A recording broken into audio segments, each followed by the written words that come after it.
할렐루야. 오늘도 거룩하고 복된 주일입니다. 오늘도 우리가 모두가 하나님 앞에 거룩한 예배자로 또 온전한 예배자로 나아가기를 원하고요. 우리 먼저 함께 자리에 일어나셔서 하나님 말씀 합독하심으로 예배 자리로 나아가기를 원합니다. 오늘 하나님께서 우리에게 주시는 말씀은요, 요나서 4장 9절에서 1절 말씀입니다. 요나서 4장 9절에서 11절 말씀 우리 함께 읽겠습니다. 하나님이 요나에게 이르시되 내가 이 박넝쿨로 말미암아 성내는 것이 어찌 옳으냐 하시니 그가 대답하되 내가 성내어 죽기까지 할지라도 옳으니이다. 여호와께서 이르시되 내가 수고도 아니하였고 재배도 아니하였고 하룻밤에 났다가 하룻밤에 말라버린 이 박넝쿨을 아꼈거든. 하물며 이 큰 성읍 니느웨에는 좌우를 분별하지 못하는 자가 12만여 명이요 가축도 많이 있나니 내가 어찌 아끼지 아니하겠느냐 하시니라. 아멘. 우리 힘차게 박수 치시면서 우리 믿음을 고백하시면서 나가시겠습니다. 나 주의 믿음 갖고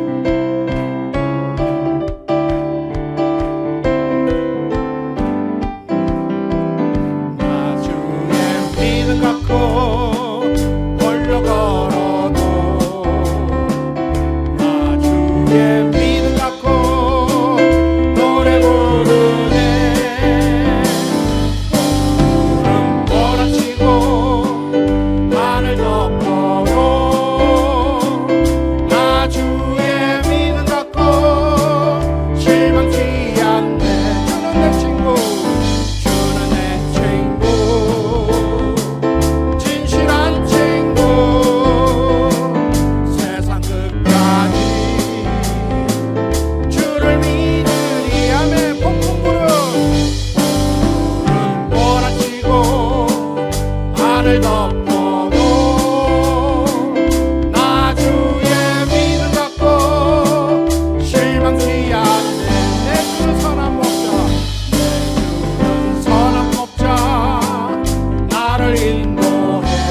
통해서 역사하시기를 원하십니다.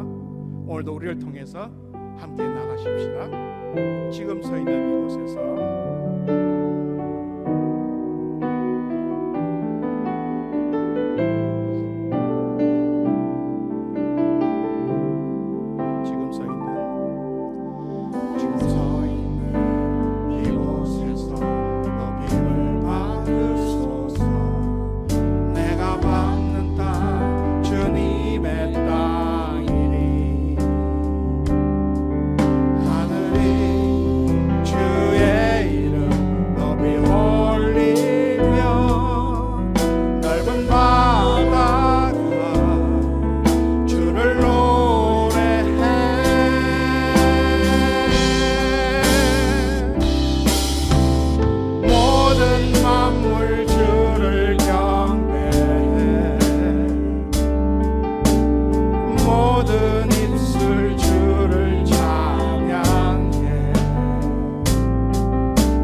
박수 올려드리겠습니다.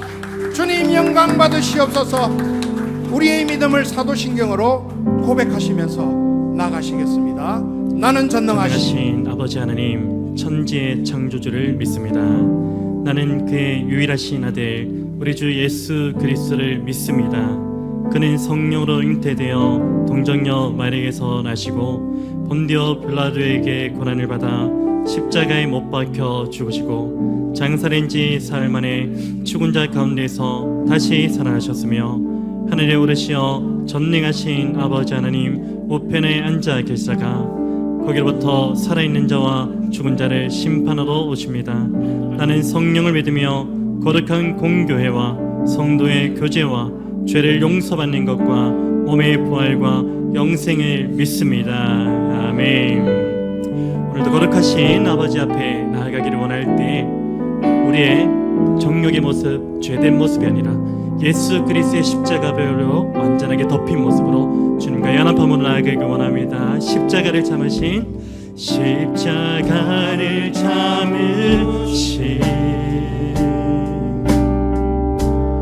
어린 양의 예수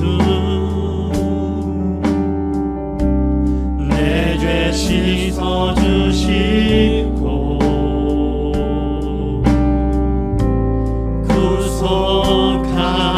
구속하셨네. 어둠을 물리치신 세상의 빛 예수, 영광의 빛 비추사 자유케 하시네.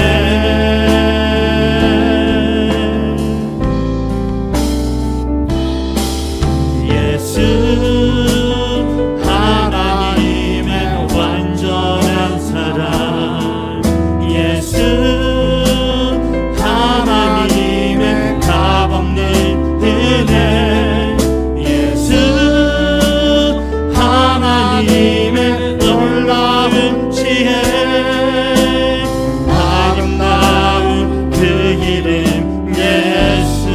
우리 다시 한번 믿음으로 선포합니다. 십자가를 참으신 어린 양 예수, 내 죄 씻어주시고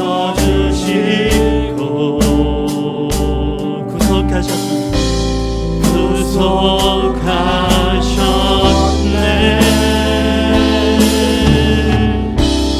어둠을 물리치신 세상의 빛, 세상의 빛 예수, 영광의 빛으로, 영광의 빛 비추사 죄 가운데 있는 우리 모두를 자유케 하십니다. 자유케 하시네. 그 이름을 선포합시다.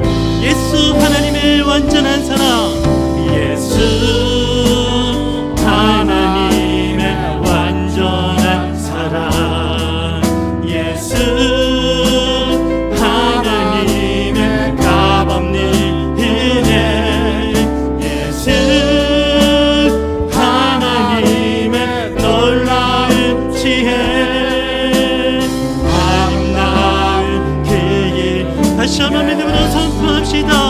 예수, 예수 하나님의 완전한 사랑, 예수, 예수 하나님의 값없는 그 이름 예수, 예수 하나님의 놀라운 지혜, 아름다운 그 이름 예수. 예수 어린 양, 예수 어린 양, 존귀한 이름, 예수 어린 양, 존귀한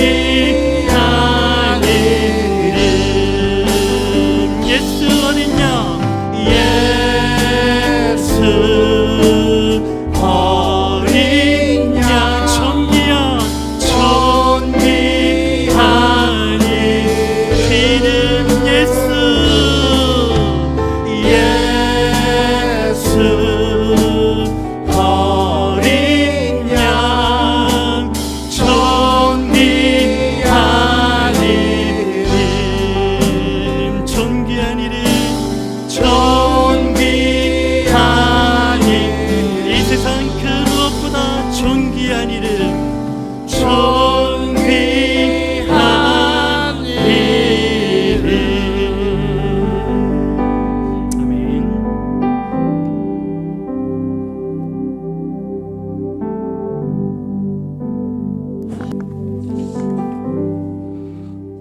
여호와를 경외하는 것은 생명의 세민이 사망의 거물에서 벗어나게 하느니라 라고 말씀하셨습니다. 하나님 아버지, 오늘 저희가 구원의 은혜로 이 자리에서 예배드리게 해주심을 감사드립니다. 값없이 포도주와 떡을 주신 주님의 이 구원의 은혜에 동참하게 해주심을 감사드립니다. 하지만 주님 주위에는 아직도 하나님을 모르고 영생의 소망과 기쁨을 모르고 살아가는 사람들이 너무도 많습니다. 그들의 소망은 이 땅에 있습니다. 눈에 보이는 것을 쫓고 육신의 안목과 이생의 자랑 등의 가치관을 가지고 살아가는 믿지 않은 사람들을 저희들이 구원을 하게 하여 주시옵소서. 저희 함지교회 형제 자매들은 모두 빚진 자입니다. 값없이 받은 구원의 빚을 저들에게도 나누어주게 하여 주시옵소서.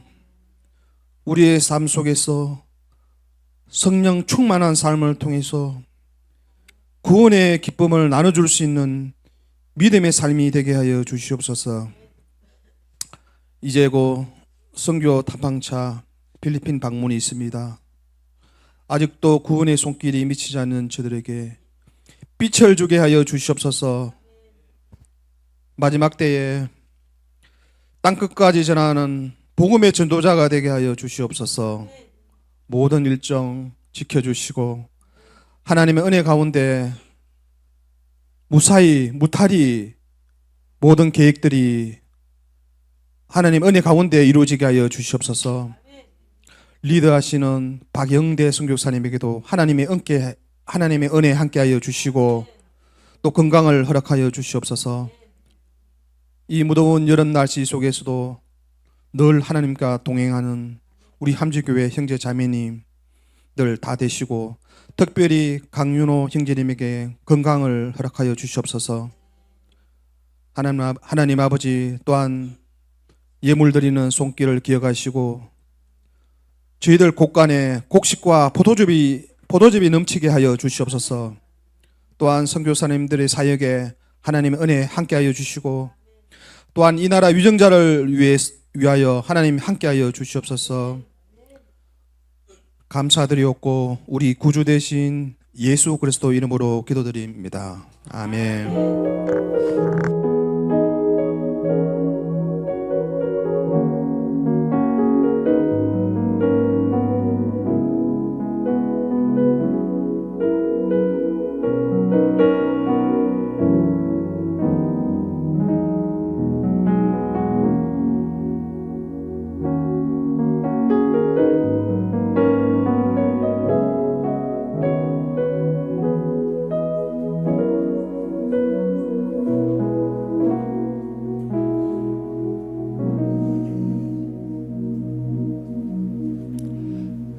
예배 계신 분들과 이렇게 한번 인사 나누셨으면 좋겠습니다. 하나님께서 수많은 사람들 가운데 당신을 부르셨습니다. 인사 나눌까요?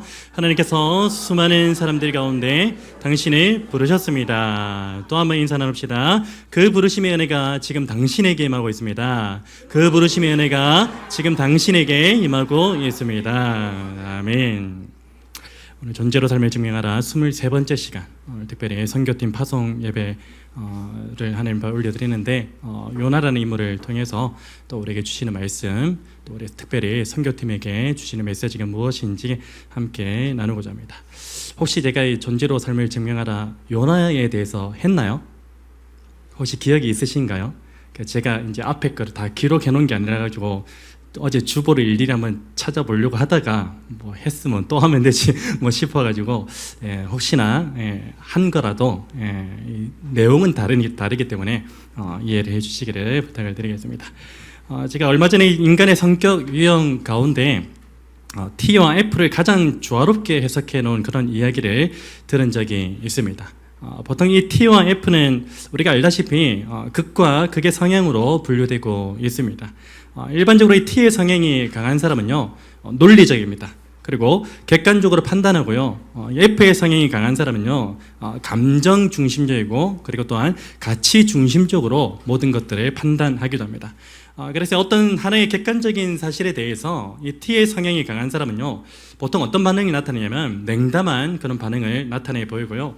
그러니까 F의 성향이 강한 사람은요, 보통 공감의 그런 반응을 나타내 보이는 것이 일반적입니다.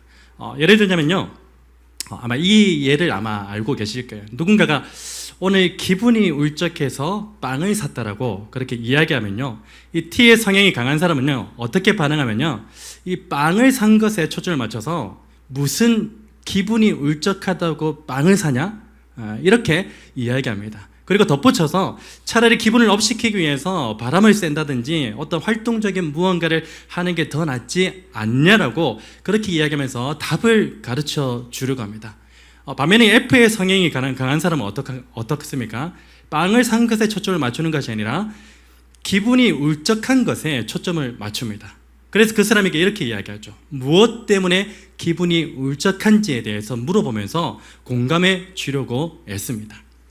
제 개인적인 삶을 돌아보면요, 아는 분들은 다 아시겠지만 F의 성향보다는 T의 성향이 상대적으로 좀 많아서 상대방의 상황을 공감하려고 하기보다는 저는 어떻죠? 좀 답을 가르쳐 주려고 하는 그러한 쪽에 더 가까웠던 것 같습니다. 그래서 저는 이 F의 성향이 강한 사람들과는 소위 핀트가 안 맞다고 하죠. 핀트가 맞지 않을 때가 더러 있는 것 같습니다. 이러한 상황은 제가 지금 근무하고 있는 그 학원에서 더러 일어납니다. 저를 제외한 나머지 두 분의 선생님은요, F의 성향이 너무나 강하십니다. 그래서 서로를 볼 때 이해가 안 되는 부분이 너무나 많기도 하고요. 이런 부분에 있어서는 지금도 평행선을 달리고 있지만은요, 점점 거리를 좁혀 가려고 부단히 노력하는 중이기도 합니다. 아무튼 T와 F는요, 극과 극을 달리는 성향인데 이 성향들을 아주 조롭게 해석해 놓은 것을 제가 한번 말씀드려 볼 테니까 한번 들어보십시오. 이렇게 해석을 하더라고요. T와 F의 성향은 극단적일 정도로 다르다. F의 성향을 많이 가진 사람은 대문자 F의 모양이 한쪽으로 쏠려 있듯이 좋을 때 너무 좋고 행복할 때 너무 행복하고 슬플 때 너무 슬플 정도로 감정적으로 치닫는 경우가 많다. 반면에 T 성향을 많이 가진 사람은 대문자 T의 모양이 우뚝하고 안정적이게 서 있는 것처럼 감정의 변화가 그렇게 크지 않는 경우가 대부분이다. 그래서 이 T의 그늘 아래에 F가 있으면 아주 큰 일도 대수롭지 않은 일이 되기도 한다라는 아주 조화로운 그런 해석이었습니다. 그래서 제가 상대적으로 T의 성향이 많이 강하다 보니까 때로는 조금 우울하기도 했어요. 나는 왜 F의 성향이 많지 않을까? 사실 저도 T의 성향이 많은 게 조금 불만이거든요. F의 성향이 좀 많았으면 좋겠는데 이게 애쓴다고 되는 건 아니잖아요. 상대적으로 이 T의 성향이 너무나 많이 드러나가지고 불만도 있었고 좀 많이 우월했었는데 이 조화로운 해석을 들어보니까 너무나 저에게 큰 위로가 되더라고요. F만 세상에 존재하면 안 되는구나. T도 세상에 꼭 존재해야 되구나.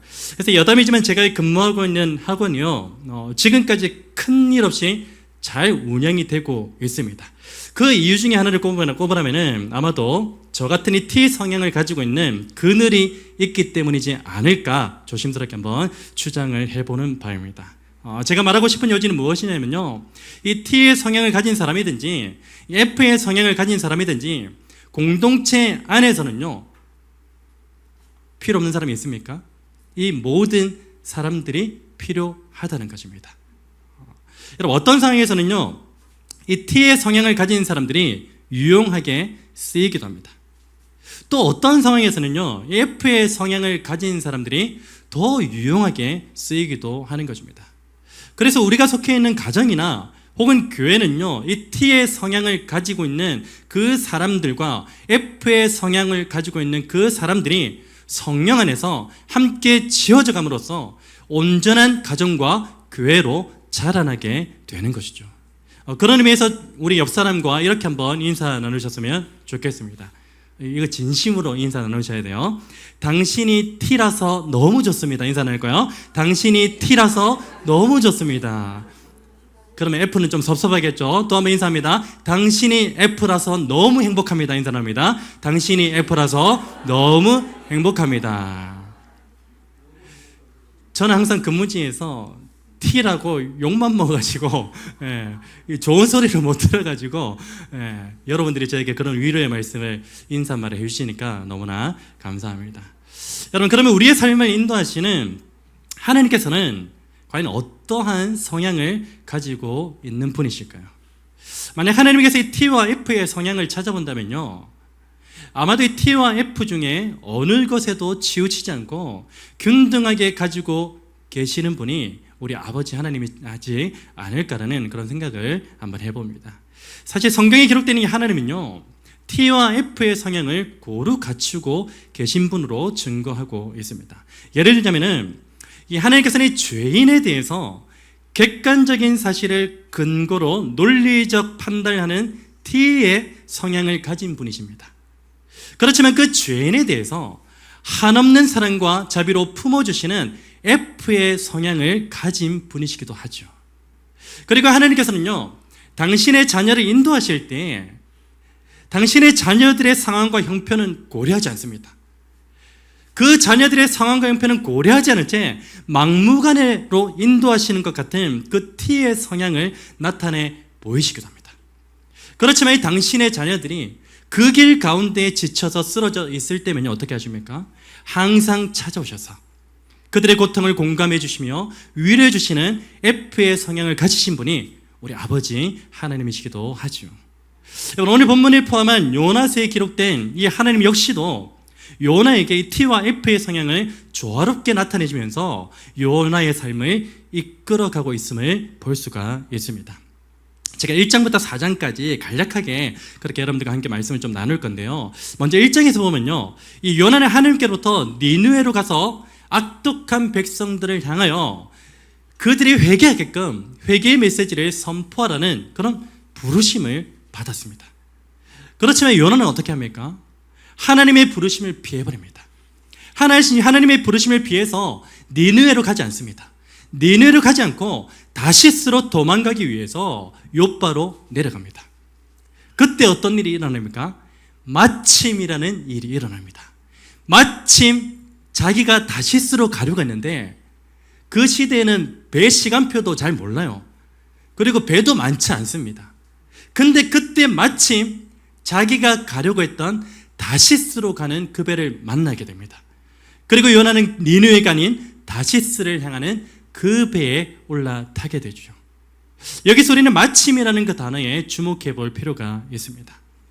여러분, 때때로 우리는요, 니느웨로 가라는 그 하나님의 부르심을 거부하고서 자신의 뜻에 따라 욥바로 내려가는 그 길목에서 때마침 다시스로 가는 배를 만나게 된 이 요나처럼 어떠한 상황 가운데서 자신의 뜻대로 순조롭게 이루어지는 것을 바라보면서 마치 그것을 하나님의 뜻으로 둔갑시켜 버리기도 합니다.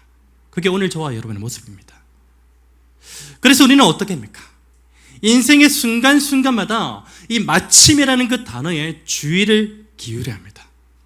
그러면서 그 마침이라는 순간이 과연 하나님의 뜻인지 아니면 나의 뜻인지 확실하게 분별할 수 있는 지혜를 갖추어야 하는 것입니다. 여러분, 자신의 뜻을 하나님의 뜻으로 둔갑시켜버린 채 이 니느웨가 아니라 다시스로 향하는 그 배에 오른 요나는요, 자신이 탄 배가 풍랑을 만나게 됩니다. 자신이 탄 그 배가 풍랑을 만나게 되자 어떻게 합니까? 배에 탄 사람들에게 이 큰 풍랑을 만나게 된 것은 나 때문이다, 자신 때문이라는 그 사실을 밝힌 이후에 자신을 바다에 던지면 바다가 잔잔해질 것이라고 이야기합니다. 여러분, 우리는 이 대목에서요, 대부분 어떻게 생각하냐면 요나의 고귀한 희생을 이야기합니다. 요나가 이처럼 희생정신이 강했단 말인가. 여러분, 그런데요, 사실 오늘 본문에서 요나가 하나님을 향하여 내가 성내어 죽기까지 할지라도 옳습니다라고 항변하고 있는 것처럼 자신을 바다에 던지라고 한 것은요, 어쩌면 이 자신이 니느웨에 가서 회개를 촉구하는 그 메시지를 선포했을 때에 자신의 동족을 괴롭히는 그 니느웨가 하나님께로부터 구원의 은혜를 입게 되는 것을 보게 될 바에는 차라리 죽는 것이 낫겠다라는 하나님에 대한 항변으로 보는 것이 더욱 바람직한 것입니다. 여러분, 그리고 2장에서 요나를 보시면요, 하나님께로부터 두 번째 부르심을 받게 됩니다. 1장에는 첫 번째 부르심을 받았고요, 2장에는 하나님께로 두 번째 부르심을 받게 됩니다. 하나님께서는 자신의 뜻대로 다시스로 향하던 이 요나가 큰 풍랑을 만나서 바다에 던져지게 되죠. 어떻게 하십니까? 미리 큰 물고기를 예비하셔서 3일 밤낮 물고기 뱃속에서 요나를 머물게 하셨습니다. 그리고 그곳에서 요나를 부르십니다. 그리고 요나는 어떻게 합니까? 그곳에서 조금이나마 하나님의 뜻이 무엇인지 깨닫게 됩니다. 먼저 요나는 어떻게 하죠? 하나님의 주권을 인정하면서 회개합니다. 그리고 절망 가운데서도 하나님께 소망을 두면 반드시 회복이 있음을 고백하면서 감사와 더불어 순종을 결단하게 됩니다. 주님, 내가 다시스로 간 것이 내 의지였습니다. 내 뜻이었습니다. 하나님의 주권을 인정하지 않는 행위였습니다. 내가 이 길에서 돌이켜 하나님의 뜻에 순종하겠습니다라는 그런 결단이 2장에서부터 고백되어지고 있는 것입니다. 여러분, 감사의 고백과 함께 순종을 결단한 요나는요, 이제 3장에서 하나님의 뜻하심대로, 하나님의 부르심대로 니느웨에 가서 드디어 회개의 메시지를 선포합니다. 그리고 회개를 촉구하는 메시지를 들은 니느웨는 어떤 반응을 합니까? 왕을 비롯한 지휘 고하의 모든 백성들이 악한 길에서 떠나게 됩니다. 그리고 강포를 멈추게 되었습니다. 그 결과 하나님께서는 어떻게 하셨습니까? 니느웨에 내리실 재앙을 내리지 않으셨습니다.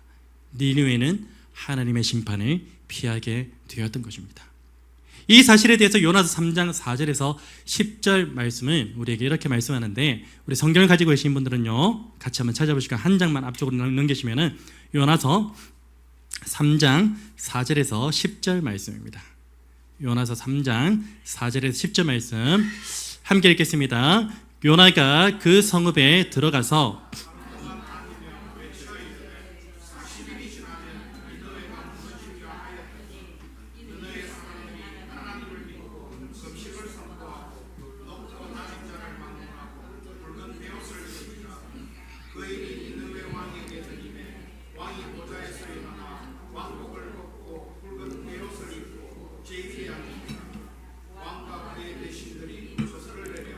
니느웨에 선포하여 이르되 사람이나 짐승이나 소떼나 양떼나 아무것도 입에 대지 말지니 곧 먹지도 말 것이요 물도 마시지 말 것이며 사람이든지 짐승이든지 다 굵은 베옷을 입을 것이요 힘써 하나님께 부르짖을 것이며 각기 악한 길과 손으로 행한 강포에서 떠날 것이라.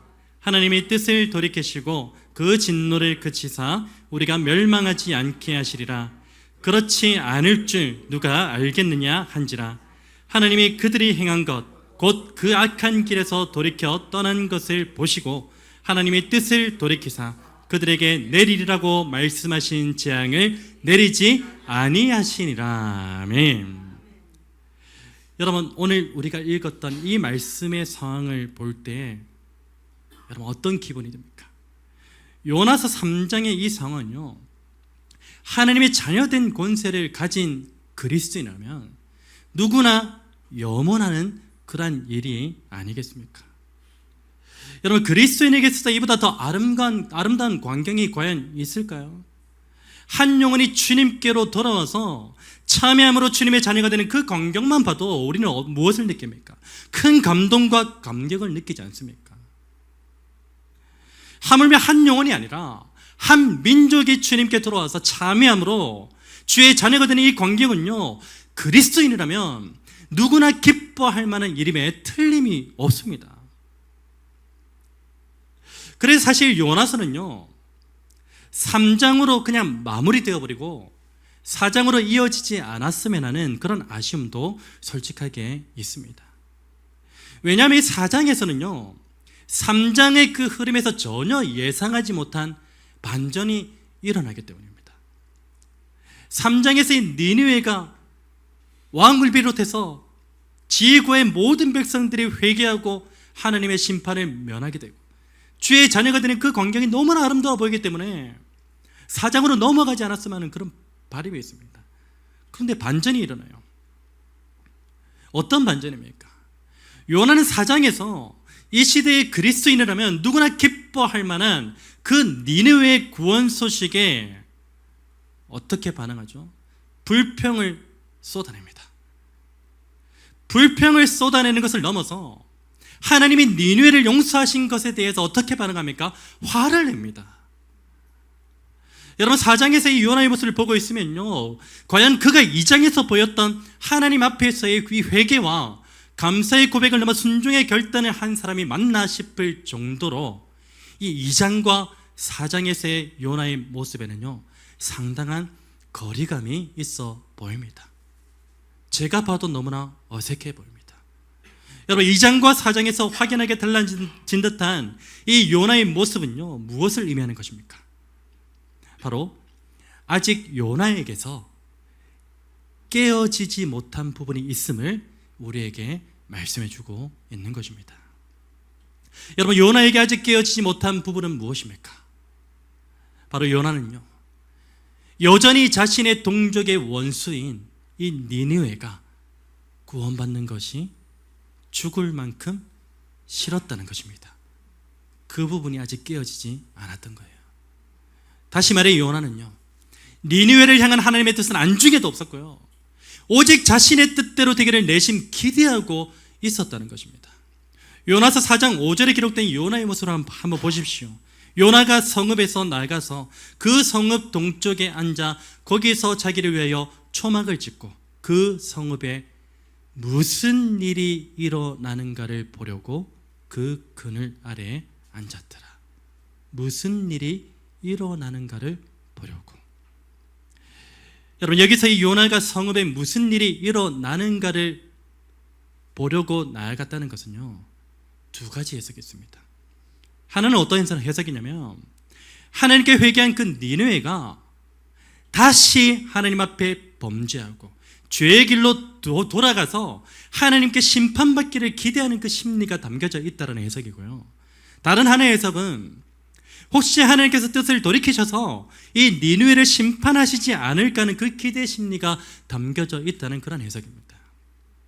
여러분 이 두 가지 해석 중에 어떤 해석을 취한다 할지라도 한 가지 확실한 사실은 무엇입니까? 요나는 이 니느웨가 하나님께로부터 심판을 받았으면 하는 큰 기대를 가지고 있었다는 사실에는 변함이 없는 것이죠. 여러분 이때 하나님께서 요나를 세 번째 부르십니다. 계속해서 부르십니다. 바로 박넝쿨 가운데로 요나를 부르십니다. 요나는 니느웨의 멸망을 기대하면서 당시 중동의 뜨거운 햇살을 피하기 위해 스스로 무엇을 만들었죠? 초막 하나를 만듭니다. 그런데 이 원어적으로 볼 때 그 초막은요 뜨거운 햇살을 피하기에는 턱없이 부족한 모양새였습니다. 마치 태초의 인간이 자신의 부끄러움을 잎으로 가리려고 했다. 그 모양새가 요나가 만들었던 초막의 모양입니다. 실제적으로 그늘이 만들어지지 않아요. 시원하지도 않습니다. 그때 하나님이 개입하시죠. 요나를 부르시기 위해서 어떻게 하십니까? 박넝쿨을 예배하셔서 요나에게 쉼을 주십니다. 그리고 요나는 그 박넝쿨로 인하여 아주 크게 기뻐합니다. 그런데 이튿날 새벽에 또 하나님은 어떻게 하십니까? 벌레를 준비시켜서 요나에게 준 그 박넝쿨을 다 갉아먹게 하십니다. 그리고 요나에게 쉼을 주었던 그 박넝쿨은 완전히 시들어서 쓸모없는 상태가 되어버리죠. 또한 하나님께서는 뜨거운 동풍을 요나에게 보내십니다. 그리고 뜨거운 햇살로 인하여 요나는 죽음 직전까지 이르게 됩니다. 그때 요나는 하나님께 불평을 쏟아냅니다. 이렇게요. 사는 것보다 죽는 것이 내게 나으니이다. 이렇게 살 바야 그냥 죽는 게 낫겠습니다. 이에 하나님께서는 요나에게 오늘 본문의 말씀을 하신 이후에 요나서는 끝을 맺습니다. 여러분, 요나서는요, 구약 성경에서는 예언서로 분류됩니다. 예언서는 어떠한 내용이 주로 담겨져 있습니까? 민족과 어떤 국가에 대한 심판의 메시지, 회복의 메시지가 주를 이루고 있습니다. 예언서의 특징이에요. 그런데 요나서는요, 이 특징을 보시면 다른 예언서들에서 쉽게 찾아볼 수 있는 국가나 민족에 대한 그 예언이 주를 이루고 있지 않습니다. 마치 요나 한 사람에게 더욱 초점을 맞추고 있는 듯한 느낌을 지울 수가 없습니다. 물론 요나서는 니느웨라는 민족에 대한 심판이 예언되었다는 것에는 다른 예언서들과 큰 차이가 없습니다.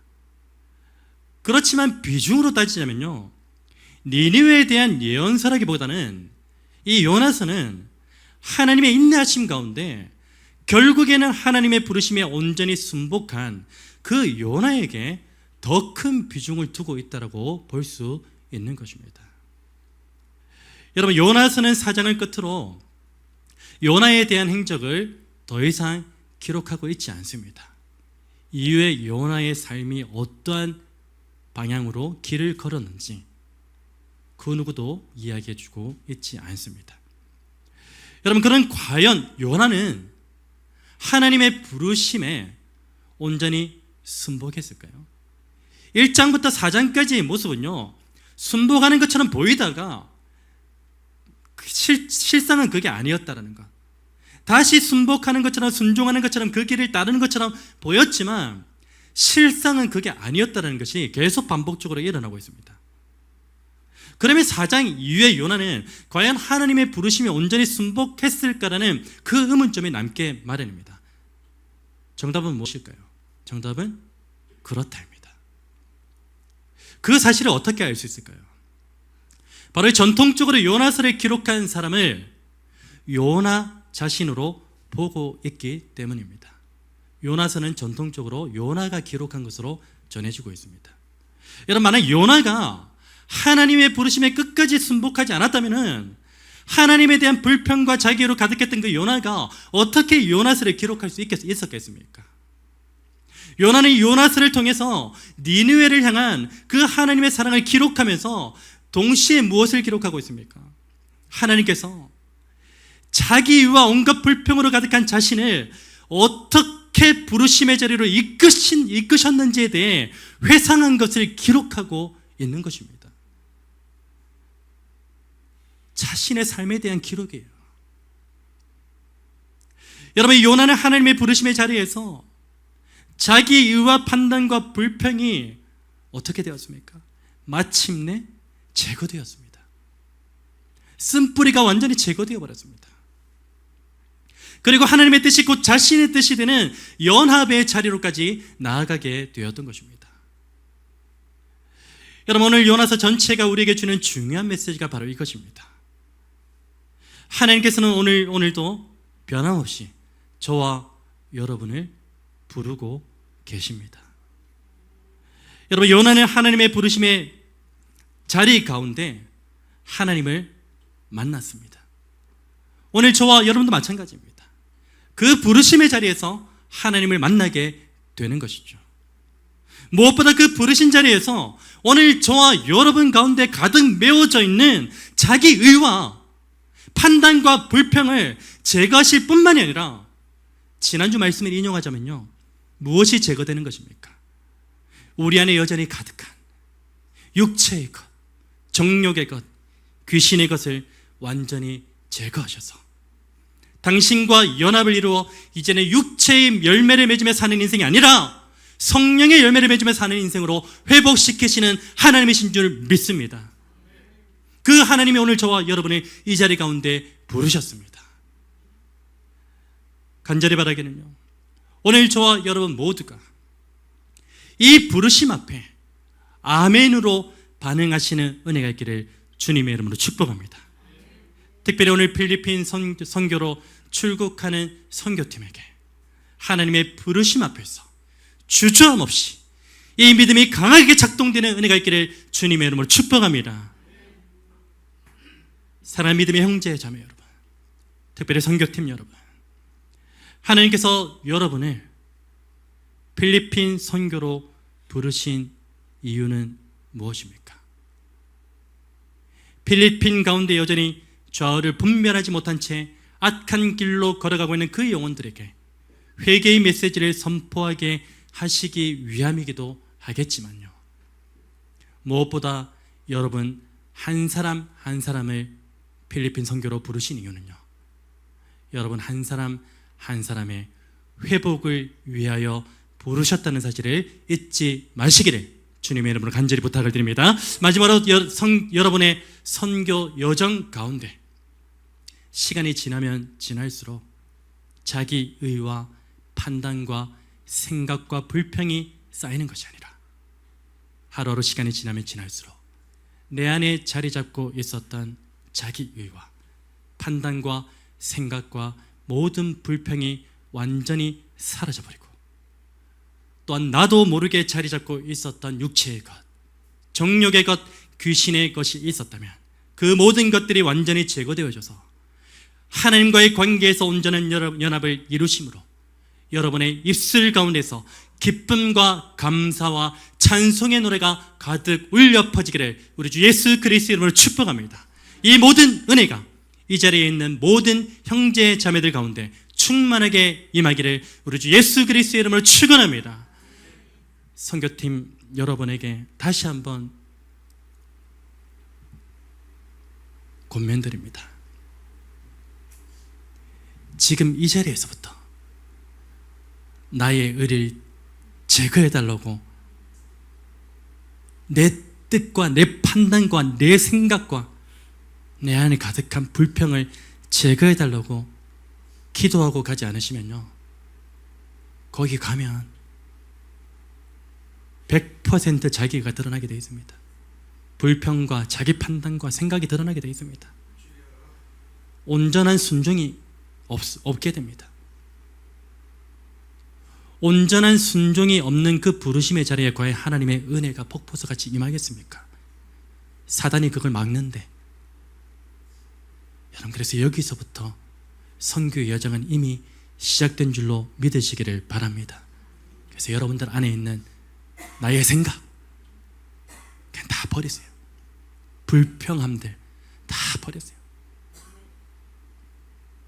내 모든 의지, 내 모든 판단, 내 모든 의 다 버리시고 하나님께서 부르신 그 필리핀 선교지에서 오히려 성령의 열매가 가득 맺혀져서 여러분 선교팀을 통하여 우리 박용대 선교사님과 그 지역 교회와 그 지역이 성령의 충만함의 열매가 맺혀지는 놀라운 은혜를 체험하시길 우리 주 예수 그리스도의 이름으로 축원합니다. 이 모든 은혜를 보내는 여러분들, 가는 여러분들 모두에게 동일하게 임하게 되기를 우리 주 예수 그리스도의 이름으로 간절하게 축복합니다. 우리 말씀 기억하시면서 하나님의 부르심이라는 이 찬양을 함께 고백하기를 원합니다. 오늘 저와 여러분을 부르신 이유는 무엇입니까? 삶의 각각의 자리에서 하나님은 늘 부르세요. 부르셔서 뭘 하기 원하시냐면 아직 내 안에 제거되지 않은 불평, 나의 의, 내 판단, 내 생각, 그것들을 모조리 제거하기 원하세요. 그리고 정욕의 것, 육체의 것, 귀신의 것, 여러분 나도 모르는 정욕의 것, 귀신의 것, 육체의 것이 얼마나 많은지 모르죠. 성령께서 우리를 조명하여 주셔서 말씀을 통해 그거 보여주지 않으시면 진짜 아무도 모른 채 그냥 살아가요. 아무것도 모른 채. 그러면 이 사이클이 계속 우리의 신앙의 삶 가운데 계속 반복될 뿐이에요. 부르심의 자리에 순복했다가도 또 내 안에 제거되지 않은 그 쓴뿌리들이 올라와서 또 내 뜻대로, 내 생각대로, 내 판단대로 행하고, 그게 계속 반복되어진다니까요. 그래서 날마다 우리는 하나님의 부르심의 그 자리 가운데서, 특별히 말씀의 자리 가운데서 내 쓴뿌리를 다 제거해달라고 그렇게 기도하셔야 될 것입니다. 우리 이 말씀을 기억하면서 하나님의 부르심에는 실수가 없습니다. 부르신 이유와 목적이 분명히 있습니다. 그 이유와 목적은 오늘 우리에게 말씀해 주셨기 때문에 이 찬양으로 고백합시다. 하나님 날 부르신 이유를 이제야 알겠습니다. 그 마음 가지고서 우리 하나님 앞에 기쁨으로 찬양하기 원합니다.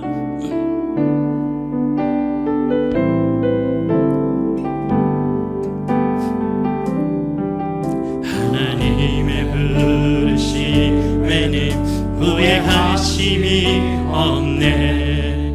내가 이 자리에 선 것도 주의 부르심이라.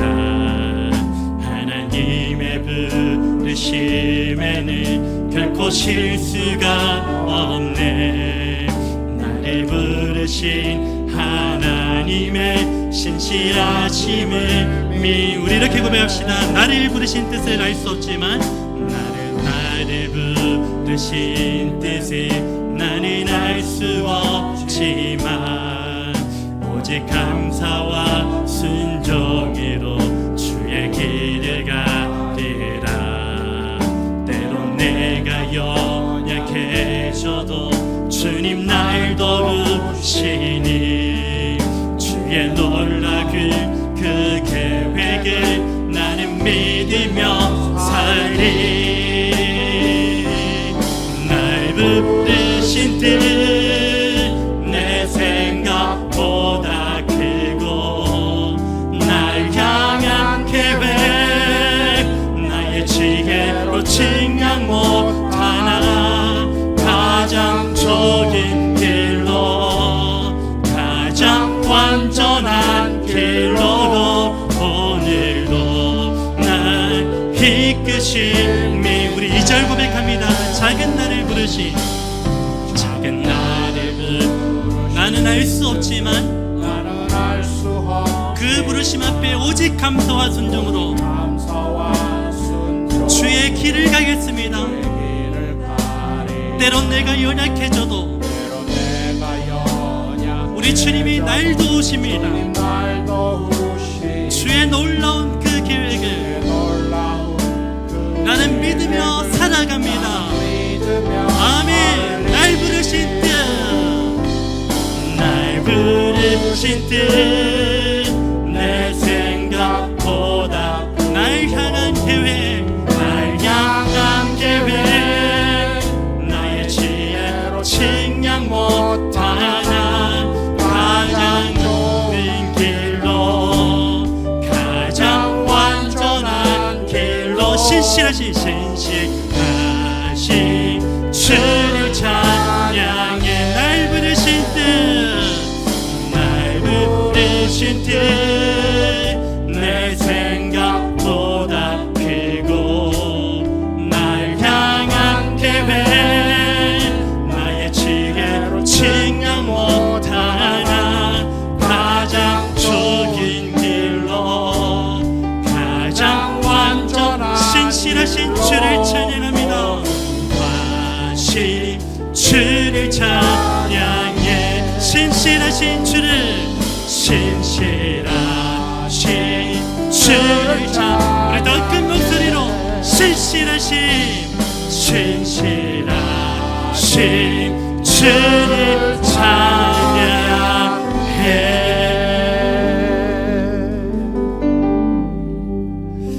사랑해 주님 감사합니다.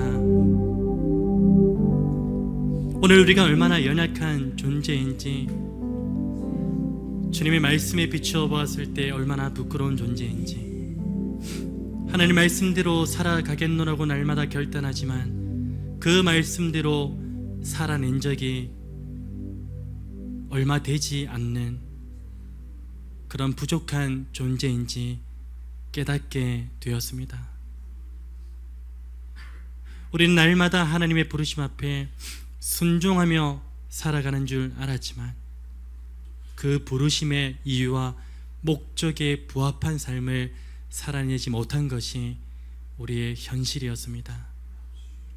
주님, 우리를 각각의 처소에서 부르신 그 이유와 목적을 오늘 말씀을 통하여 분명하게 깨달았사오니 부르신 그 자리에서 우리 안에 있는 여전히 잔재해 남아있는 나의 의와 판단과 생각과 정욕의 것, 육신의 것, 귀신의 것이 모두 다 제거되어 예수 그리스도와 연합을 이루어 영생을 누리는 존재로서 살아갈 수 있는 복된 권속들 될 수 있도록 축복하여 주시옵소서. 또한 예수 그리스도와 연합을 이루어 지금까지 맺어왔던 모든 육체의 열매는 사라지고 오직 성령의 열매로서 맺어나가는 복된 인생 되게 하여 주시옵소서. 또한 그 삶을 살아가는 모든 한 지체들이 가정교회로 함께 지어져가는 교회로 모이게 하셔서 주님의 몸된 교회가 주님의 뜻하신 바대로 온전하게 지어져가는 복된 교회 소속된 우리 모두가 되어질 수 있도록 인도하여 주시옵소서. 감사를 드리며 이 모든 말씀 살아계셔서 역사하시는 예수 그리스도의 이름으로 기도드립니다. 아멘. 우리 한 손은 자신을 향하여, 한 손은 온 회중을 향하여 하나님의 언약적 축복을 함께 믿음으로 선포하기를 원합니다. 여호와는 너에게 복을 주시고 너를 지키시기를 원하며 여호와는 그 얼굴을 너에게 비추사 은혜 베푸시기를 원하며 여호와는 그 얼굴을 너에게로 향하여 드사 평강 주시기를 원하노라. 아멘. 우리 주 예수 그리스도의 은혜와 하나님의 사랑과 성령의 교통하심이 예수 그리스도를 나의 구주로 믿고 오늘 우리에게 주신 이 말씀대로 살아가기를 믿음으로 고백하는 주의 사랑하는 모든 형제 자매들 가운데, 그리고 엄마의 뱃속에서 부모로부터 신앙의 유산을 아름답게 이어받을 우리 뚜기 가운데 지금부터 영원토록 함께 있을지어다. 아멘.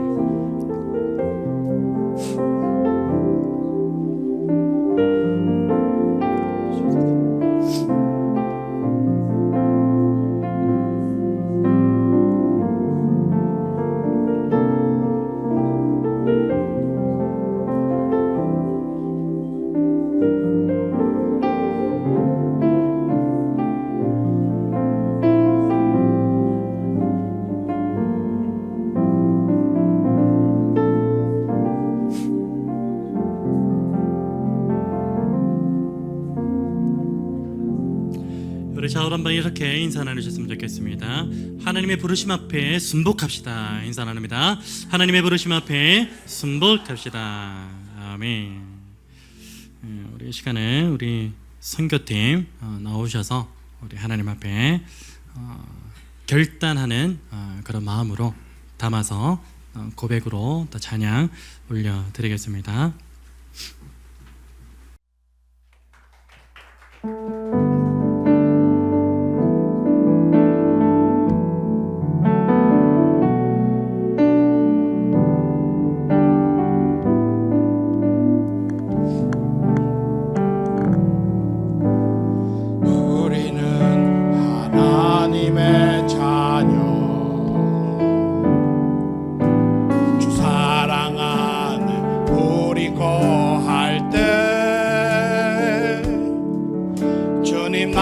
사랑하신 것 같이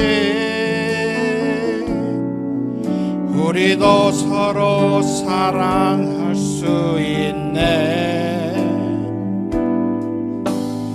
우리는 주의 몸된 교회, 모든 지체가 하나 될 때 예수님의 마음을 닮아가며 고통과 즐거움 함께 나누네. 하나님 안에서 우리 서로 이어져 주가 거하실 성전이 되네. 모퉁이 돌 대신 예수와 하나 되게 하신 성령 안에 함께 지어져 가네. 하나님 안에서 우리 서로 이어져 주가 거하실 성전이 되네. 모퉁이 돌 대신 예수와 하나 되게 하신 성령 안에 함께 지어져 가네. 함께 지어져 가네. 아멘. 예, 잠깐 자리에 계시고요. 예, 우리 선교팀 우리가 파송할 때 그냥 또 보내면 안 되잖아요. 물론 병사에도 기도하시겠지만 지금의 이미 선교의 여정이 시작된 이 시점에 우리의 모든 성도들의 그 기도가 필요한 줄로 믿습니다. 우리가 무엇을 기도해야 되냐면요, 선교지에서 우리가 지금 필리핀 현지의 선교지에 물론 다른 팀들도 왔다 갔다 하고 그렇게 하잖아요. 다른 팀들 가운데 좀 문제가 있었던 것 같아요. 오늘 말씀 안에 있었던 것처럼 자기 의가 드러나고 자기 판단과 생각이 드러나고 불평이 쏟아져 나오는 그런 일들이, 좀 불미스러운 일들이 있었던 것 같습니다.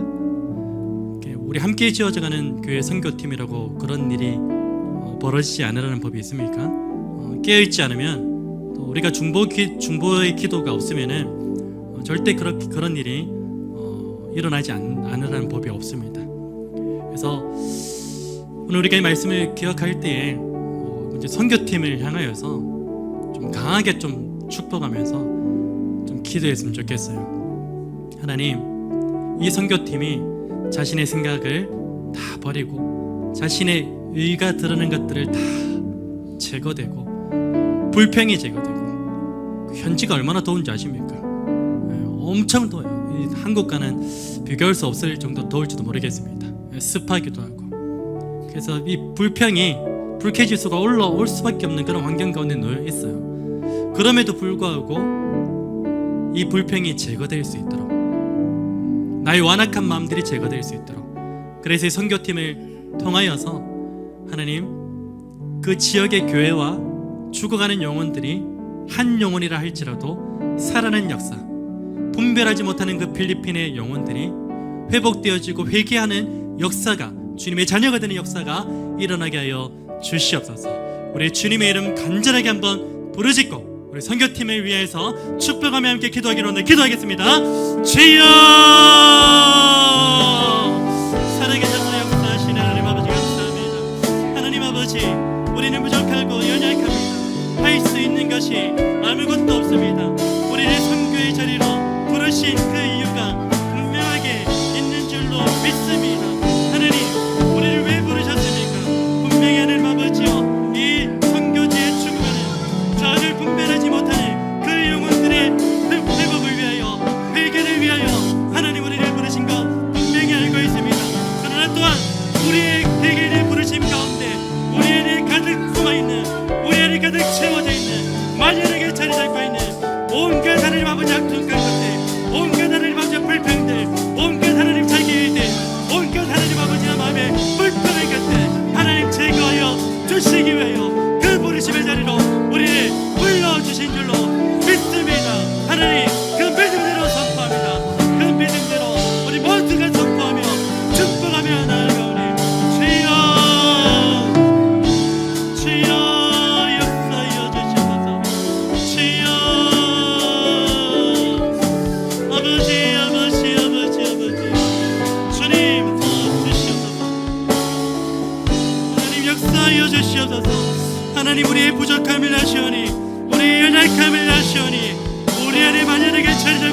나의 불평, 나의 생각, 나의 판단 다 감추어 주시고 하나님의 의가 드러나게 하여 주시옵소서.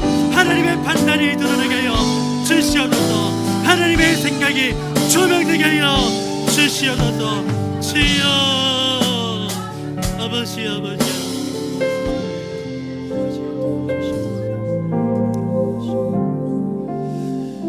이 시간에 우리 선교팀을 파송하는 그런 의미로 다 같이 이 찬양의 고백으로 함께 나눴으면 좋겠는데요. 성도의 노래라는, 파송의 노래인데 하필이면 성도의 노래인가? 파송의 노래는 많잖아요. 뭐 때로는 너의 앞에 이 찬양도 있고, 또 너의 가는 길에 주의 뭐 하여튼 그런 것도 있고, 파송의 노래가 많은데 왜 성도의 노래로 택했느냐? 오늘 이 선교팀의 그 여정 가운데 이러한 가사로서의 성도의 노래가 울려 퍼지기를 그렇게 원하고 바라는 마음으로 이 찬양을 좀 함께 나눴으면 좋겠습니다. 우리 그 마음을 좀 담아서 간절하게 축복하며 우리 찬양했으면 좋겠습니다. 함께 믿음으로 고백하고 축복합시다.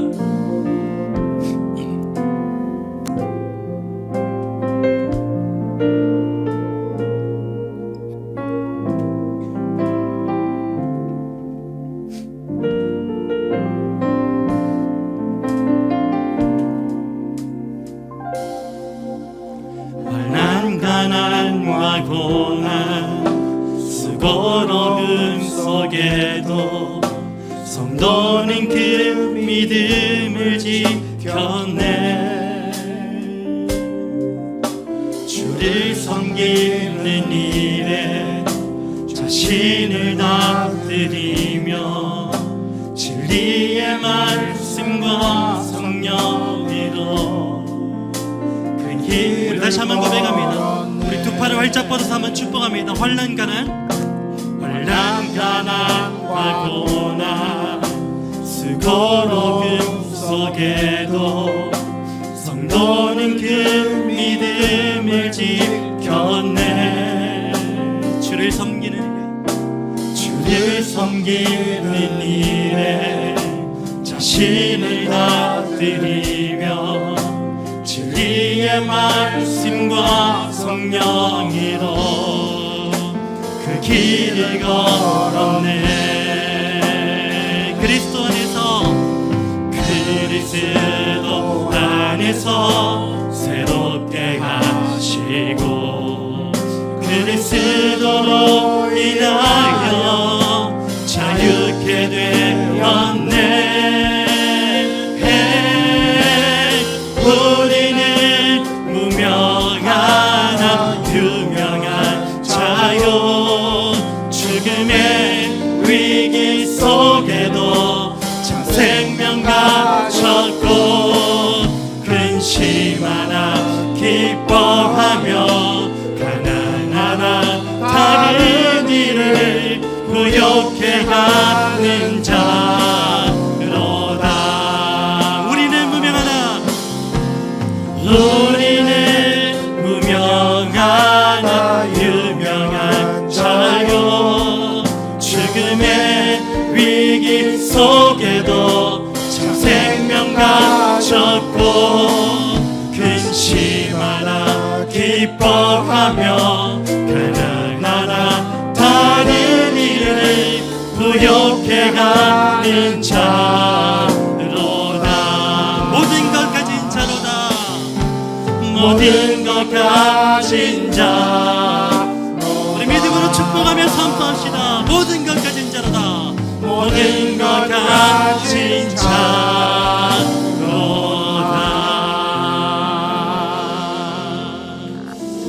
우리 선교팀을 축복하고 격려하며 하나님을 박수로 영광 올려드립니다. 감사합니다. 예, 자리에 들어가시겠습니다.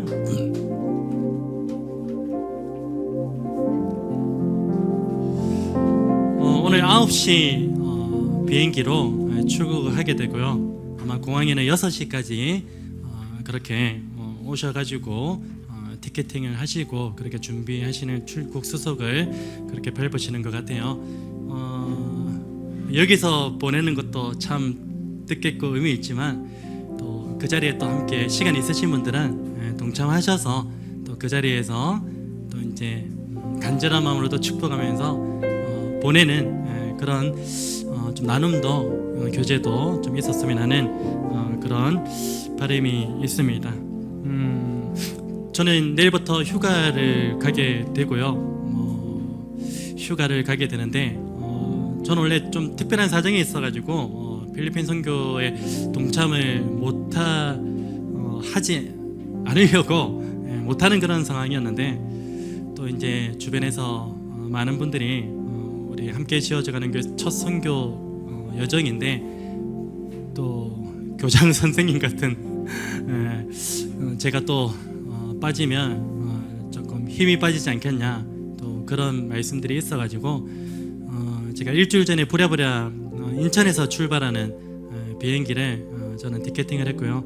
그래서 저는 오늘 선교팀을 보내고 내일 저녁에 밤 10시 35분 비행기인가 그걸 타고 이제 필리핀의 새벽에 도착해서 좀 공항에 있다가 좀 오전에 좀 그 그랩 택시를 타고 이렇게 선교지를 방문할 그런 예정에 있습니다. 생각나시면 저 혼자 외국 나가고 이런 거 잘 못하거든요.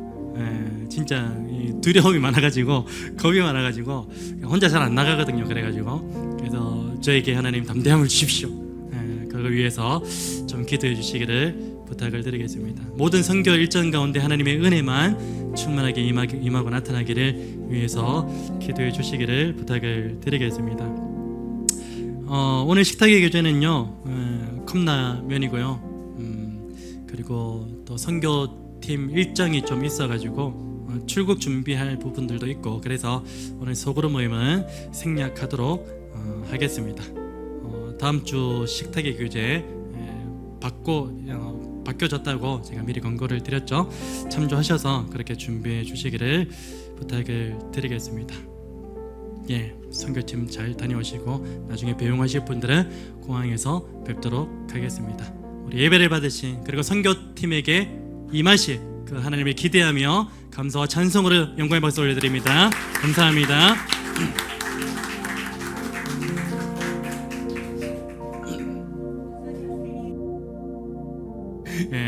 제가 이래요. 저기 우리 전사님이 생일 케이크를 들고 있음에도 불구하고 제가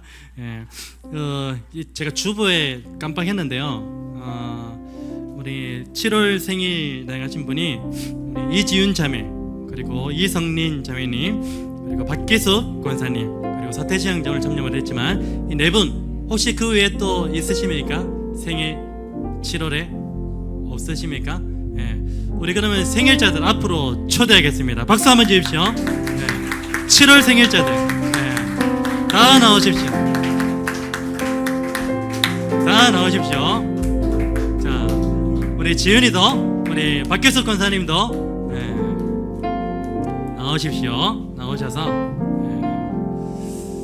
여러분은 축하 받으시기에 충분한 자격이 있으신 분들입니다. 우리 모두의 축하를 받으십시오.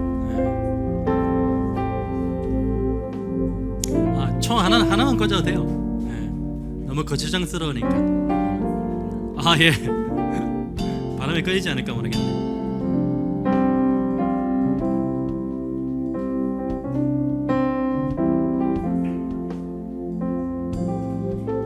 이렇게 천천히 부를 건 아니죠?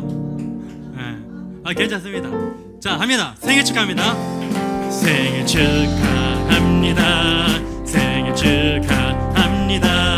사랑하는 자매님들 생일 축하합니다. 생일 축하합니다. 생일 축하합니다. 사랑하는 자매님들 생일 축하합니다. 자, 불러주세요. 축하합니다. 감사합니다. 오늘 축하 케이크는 우리 장유 유서에 따라 최고령자인 우리 박기숙 권사님께 전달하도록 하겠습니다. 축하드립니다. 감사합니다. 간단하게 식사하시고 폐하도록 하겠습니다.